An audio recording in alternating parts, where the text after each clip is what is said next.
thank you very much for, sharing your point of view in terms of the different generations. One thing, because you said that every generation had their own challenges, I would like to talk about post-COVID era. And I believe mental health is something which has been talked very profoundly now, and especially in a developing country like India. What is your take in terms of, putting forward mental health post-COVID? And my second question is that now a lot of people have the acceptance in terms of going out and consulting a professional. How do one can actually find a right professional? Because what I have learned through my own experience and people around me, that now it's like the way people used to have a family doctor, a family lawyer.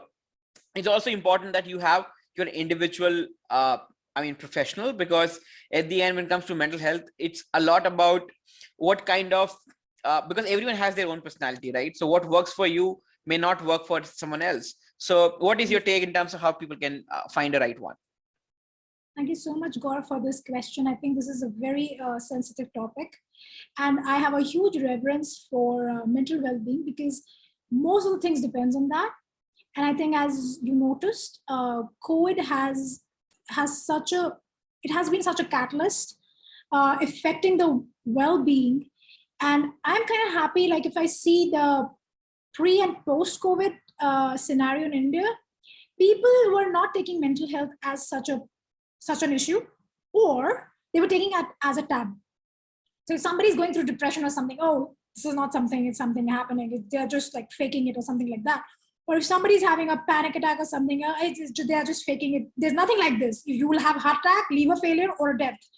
There's nothing like depression or something. That's the thing in India. And that's a cultural barrier, which I think the new generation was able to overcome. Before COVID, also, I was counseling so many students, and they understood the power of this mental health and the issues around it. But I think after COVID, things have become really serious. And I myself have seen so many cases where it was so difficult to help them, and it was getting very difficult to, how should I say, to help them, because first of all, everything is online, and then you have to help them. The accessibility doesn't look good. And in the midst of all that, I also started one of the podcasts that was the Students of the World, and that was just for the students and understanding how their well-being is being impacted. So I am always standing up for mental health, because that is something which is so crucial, which we don't understand. We humans are made up of emotions, and even single decision is being taken care of by those emotions.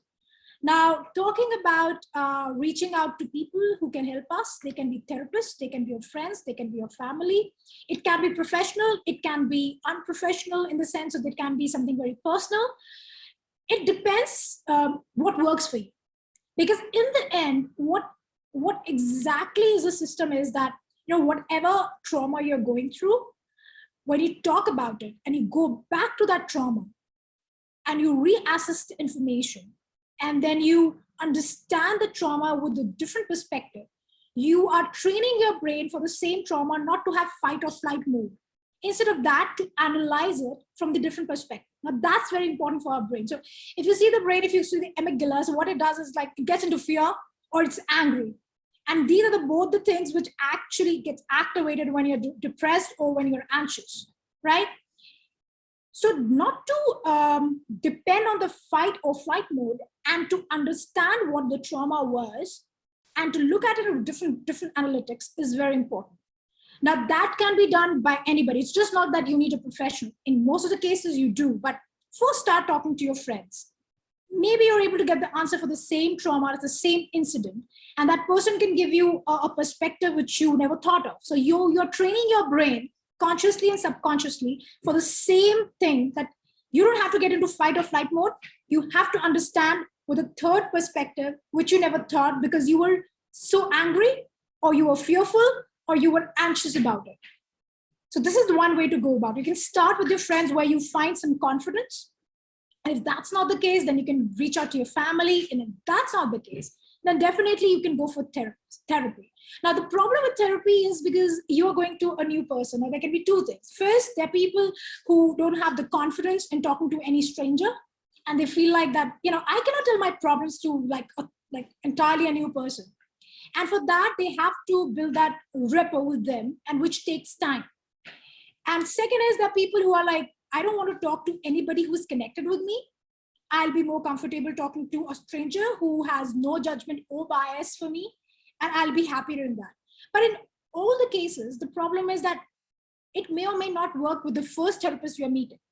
You have to be also like a person who is going through a therapy, and when they're meeting these therapists, the first time you're meeting and to the fourth or the fifth meet, you also have to analyze what you are feeling.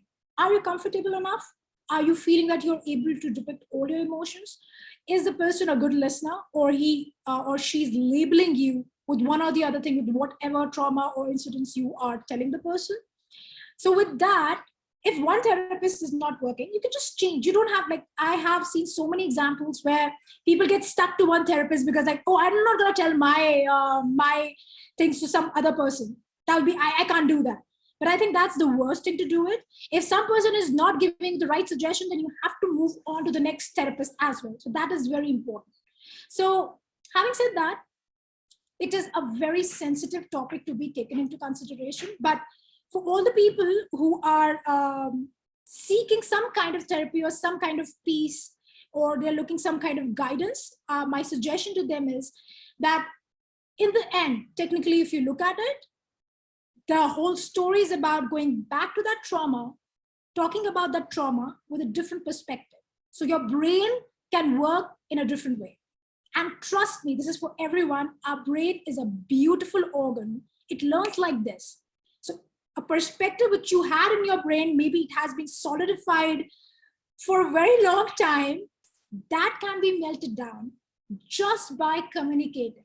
So the power of communication is so much which we don't understand as humans. As I already mentioned, we human species, being the most delicate one, having the brain like between the ears, and that's why we are able to survive, is one thing. The other thing is how we are able to communicate. Communication helps us as human civilization to sustain as society. And for example, just take an example. The people who don't understand the power of communication, I would just like to convey that when two leaders, if something is happening, if they're at war, or some there's miscommunication is happening between two nations, they don't talk on phone. They try to meet. I mean, everybody's busy, right? But they still take out time. They fly to some place, some neutral zone. They sit and they talk. So the power of communication is just not verbally, but it is also how your body language is and what kind of words you're using, what are your expressions, and your facial expression. That's my work is. So facial expressions have a very important role. So while you're communicating with your friends or family or therapist, all this is going to help you out. And it is just not like, that I can't communicate. Trust me, once you start communicating, things become different. And there is a power of communication specifically for human civilization, because that's the way we Homo sapiens are made of. We talk, we find ideas, we change perspective, and we work, we grow, and we nourish. And this is all because we invented something called different languages, right? So we need to use that and for our own well-being. And I just want to ask all the people who are seeking one or the other kind of therapy that they can start from their home. They can start writing things, they can talk to their friends, and that might work. In most of the cases, it do. You don't need to go to a therapist. But if it's getting very serious, then definitely you need to move out and see. But if one doesn't work, you have to swap, and you have to. It's just like doctors. So if somebody's going through a heart disease and if it's not working with the one cardiologist, you take second opinion, you take third opinion. So it is with therapists, and that way things can be done. And we need to have respect for this line of work, and also for the people who are seeking this kind of help. And we need to help also, like I think, Gaurav, you will resonate with me. Like, if you have friends around where you feel that something is going wrong, you need to just ask, like, what's happening? They may or may not open up, but this is our responsibility to just ask the question. And I feel half of the story is done when you just ask, how are you? Are you okay? Now, half of the thing is done there, that's what I feel. So nobody is alone. Everybody's together in this. Everybody's suffering from one or the other thing. It's just like how we feel that we are not alone is very important. And then take an action around that. So thank you so much, Gaurav, for this question. Very serious and sensitive question. Thank you very much. So I guess this was an important question because I was definitely speaking to a lot of people lately, and I believe that a lot has been happening around because people are working from home. They are unable to travel physically, emotionally. So there is, either a lot of denial. Some people are into denial in terms of there's nothing is wrong. Yes. So first is the acknowledgement, though I have limited knowledge. But then second, what I feel is that we need to start embracing change a lot often. So my practice is that a lot of times what happens is that because once you are embracing change, you are somehow becoming receptive to new ideas and things happening around. So the easiest way to do is like you experiment with your own hairstyle, maybe your fashion sense, or maybe let's say the roads you take while going to your workplace or home, or maybe any to meet anyone. So I often try to explore new places because at the end that gives you a little more understanding and a little more fun, because now you're curious. So you're curious in terms of, oh, this road I've never been to, and then you're curious to understand a lot more. Okay, I am going to recall this particular place for coming the next time. So I would say there are two aspects. One is I said the denial because this specifically with previous generation, be it a physical health or any kind of consulting or any kind of conversation they need, they firstly go into denial because they feel that nothing is happening. There's nothing wrong, right? So first is the acknowledging, and second, I guess, if we start embracing change, we start causing little discomfort to ourselves, a bit in terms of daily practice. I guess a lot of things gonna change. So thank you, I guess, for highlighting that. Quickly taking to a couple of last questions. This question is that there's a philosophy which says that catch them young. And what I mean by this is that I'm indicating here to the younger generation. So in India, there's been a lot of innovations are happening in terms of education system. If you talk about Delhi, there's a happiness curriculum. If you talk about some other states, there is a social emotional learning modules. So now what I'm asking is that what is your take? Does this gonna help in long term, or you also see some more impact coming in short term as well? Gaurav, I think I'm really happy these things are coming in India. I know there have been happiness lab in IIT Kharagpur from a very long time, but application is very important. Now you're talking about SEL, which is social emotional learning. This is something which is happening in Canada, in United States, and I have been, being a consultant over there. But then in India, it is something very new. But they are just able to understand the gap. And as you said, catch them young. This is very important to understand. It is just not about the books or equal to NC square or some making some ledgers or balance sheets, or maybe solving some quadratic equation. So life is not about that, because when life hits hard, it is about how you're managing your emotions. So I think Gaurav is going to help a little bit. Is going to help because where the kid is able to understand, okay, this is important for me, it is of some relevance. And that's why in my course, even if that person is just reading about it, like SCL, like these are the points, so you have to do these activities, subconsciously your brain is going to get trained. So I am really happy that it's happening in India. This is the need of the hour, because the coming generation, as I already told you, it's just not the choice paralysis, but there'll be more problems, as you mentioned, about the social medias and whatnot. So there'll be many challenges, and we have to prepare them. And other than the world's pollution impact and greenhouse effect and all that, if you leave it aside, that's another story. But other than that, yes, the coming generation is going to go through a lot of challenges which they have to prepare for, and this is our onus, our responsibility, to make sure that at least they learn even 5% of what we were never taught of. That's going to make a lot of difference, because that is going to amplify with time. They're going to learn the emotions are important, and to channelize your emotions, or this is the way you feel depressed, or this is the way you feel sad. And with time, they will be corroborating with their experiences. Oh, I learned that thing in the school. I can corroborate with this, and that's why this is, that's going to amplify with time. For example, if some kid plays a football, so they know the value of perseverance and sustainability when they're playing a football, or if you're a cricketer. Especially in India, people are more like cricketers, right? So they learn a lot from just playing cricket, and they cannot learn that in the school from the books. And that practical experience give them a lot of agility, mental agility, how to work around things. So if somebody's sledging you while you're, batting, that kind of thing, that how you have to have your mental peace and focus on the game, and somebody at the back is sledging you, you don't care about it, you're focusing like, Arjun looking at the fish eye, something like that. Those things doesn't come by reading. It has come with practice. So even if twice or thrice somebody has played, been a batsman, that thing gets amplified with time. And they can use the same skill which they learned through the experience in the longer run.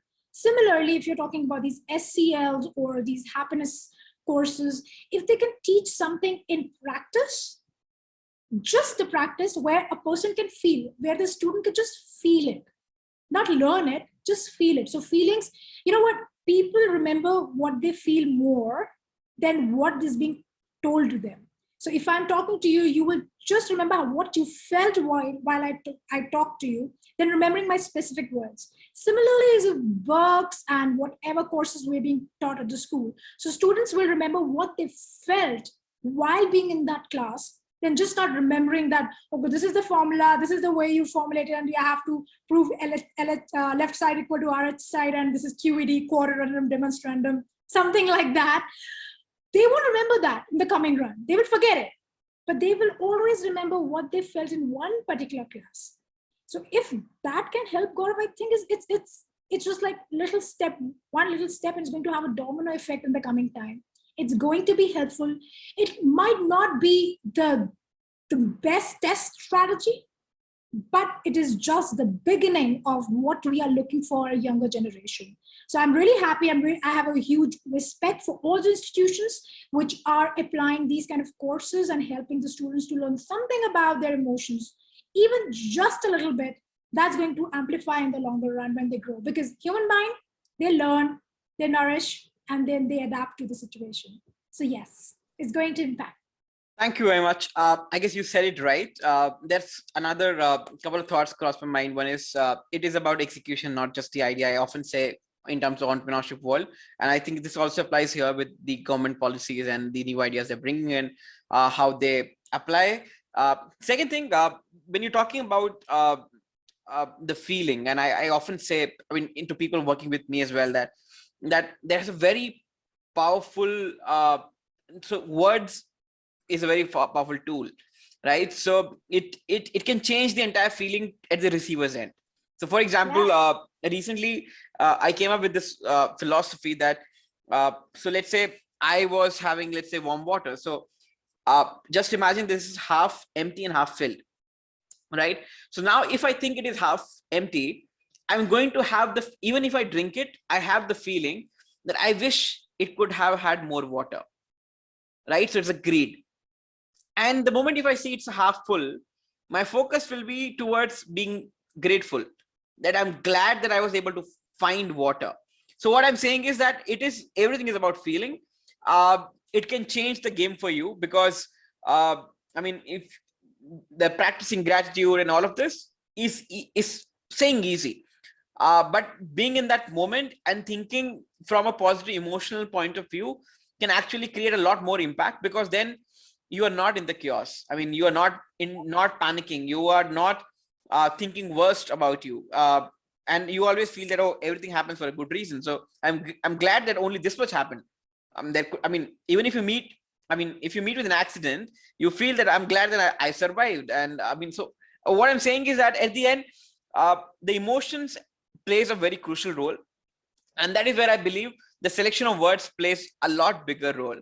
So if as a population, if we start being a little more kind, a little more generous to each other, I believe we will be much more happier as human species. So I think that is my take. With this, I would like to hop on to the last question. And my question to you is that how do you manage your own emotions? And any 2 or 3 quick tips you have for, let's say, our listeners and viewers in terms of taking it forward. Wow, this is again a question which we discuss a lot in our lab also, like, because we're working on emotions, and then you being a counselor yourself, then you're like, okay, this person, like Dr. Sharma, must have all her emotion balanced. That's not the way. I'm also human. I have my own limitations. So yes, the only problem I think I have, the people who are working with emotions, that they know if you're going to talk to somebody, you know already what the person is going to ask you, because you yourself is a therapist, like, I know what you're going to ask me now. Okay. So I can psychoanalyze myself most of the times. But as humans, sometimes you have your own biases and judgments, and you always need people to listen to you. And any amount of knowledge, any kind of PhD from any kind of Ivy school is not going to help you. It is just a social connect, and human connect is going to help you if you're talking about human emotions. So if you're talking about me or anybody like in our lab or something, there are people who are like going through a lot of issues and problems, and then you have to meet people outside your work zone to get some help. And I always appreciate people doing that. If you talk about my emotions, yes, sometimes they get heavy, and I think the only way I try to balance them out is like, I do lots and lots of like housework. As I already mentioned, I just do some cleaning, I wash utensils, I do some painting as well.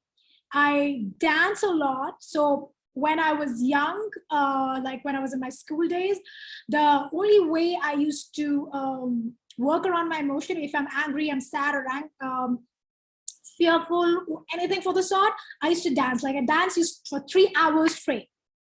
And that was used to be the way. I'm a contemporary dancer and I'm a belly dancer. So that's what I used to do, and just used to relax myself. And then I used to do something or the other. But with time, I realized the only way to work around your emotions is to go to the source and work on it. If you're dodging your emotions, even if it's kind of whatever activities you're doing, it's not going to work. As I've already mentioned in most of my talks, that, it's like a septic wound which you're trying to have a bandage on and putting Band-Aid every day, and you don't want to look at it. And like on the 5th or 6th day, you see it has the sepsis. So that is very important. So even if I have an hands-on on emotions, my work is around emotions, I will not say that I know everything about emotions.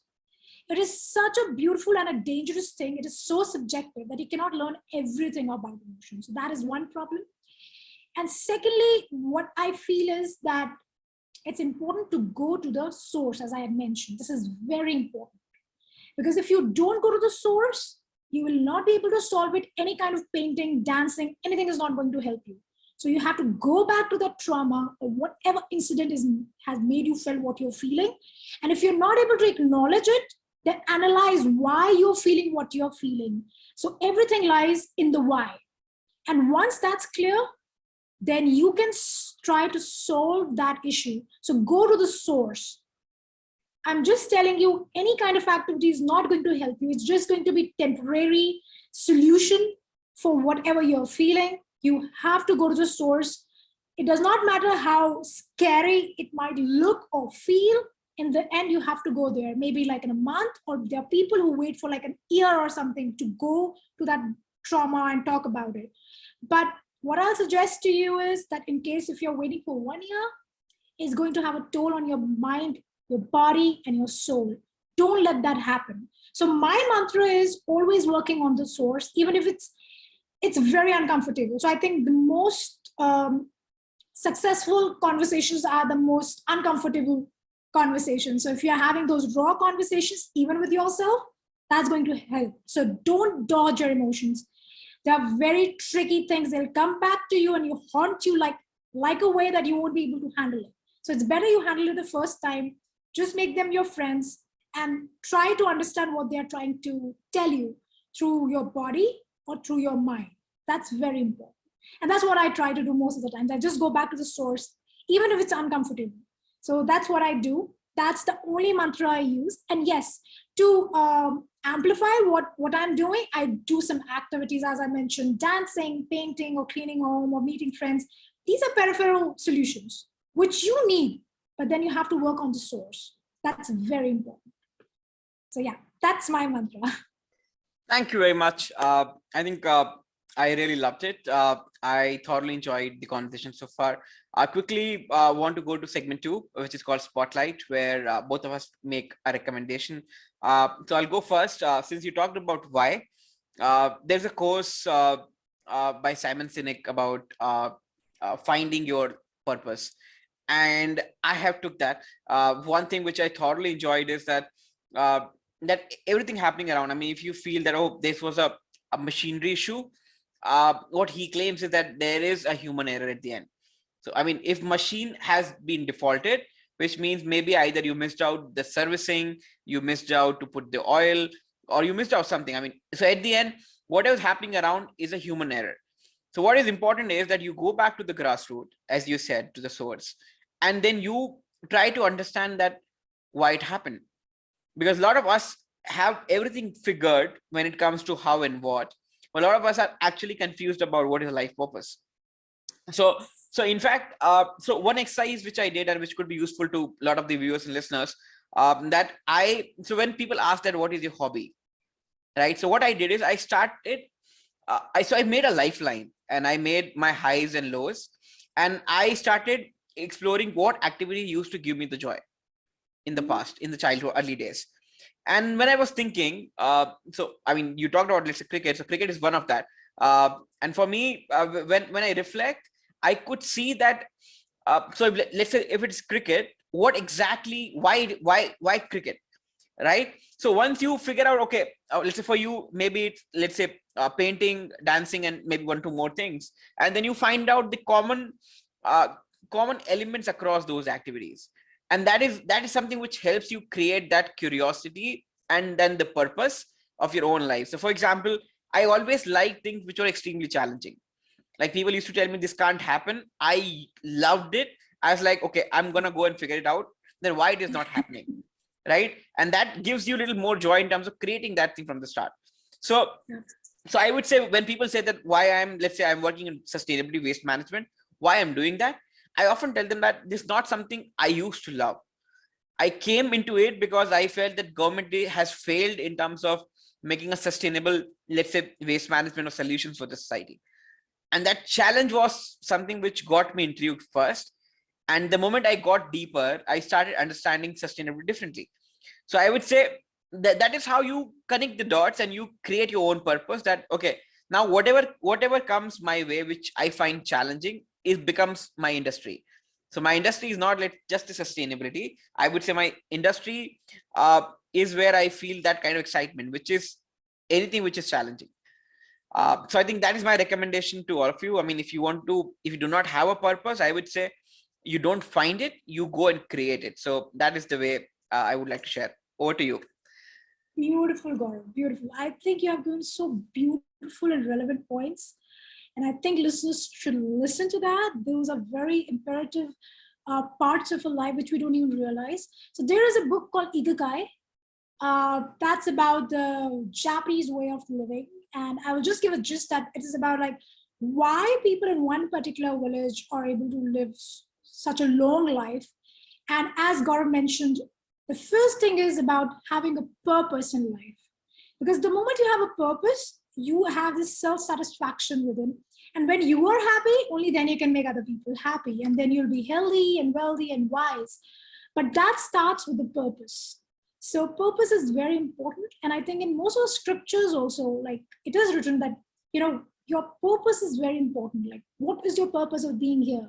It can be anything. So as Gaurav mentioned that how he's trying to help about getting to sustainability, that's beautiful. That's how he's mentioned having his own purpose of life and how he values his own existence in this society. That's very important.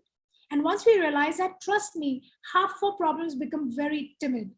and then we are able to look with a different perspective. So everything is about perspective, which comes with purpose. So yes, Gaurav, you're absolutely right. Beautifully, you have spoken about that. So I would say thank you very much for accepting my invite and being here. And I'm sure there were a lot of learnings, especially for me as well, to go back and I would say refix certain things which is missing from current schedule and current life. So thank you very much. And I would like to thank all the listeners, viewers as well. And I wish to see all of you in upcoming episode. Thank you very much.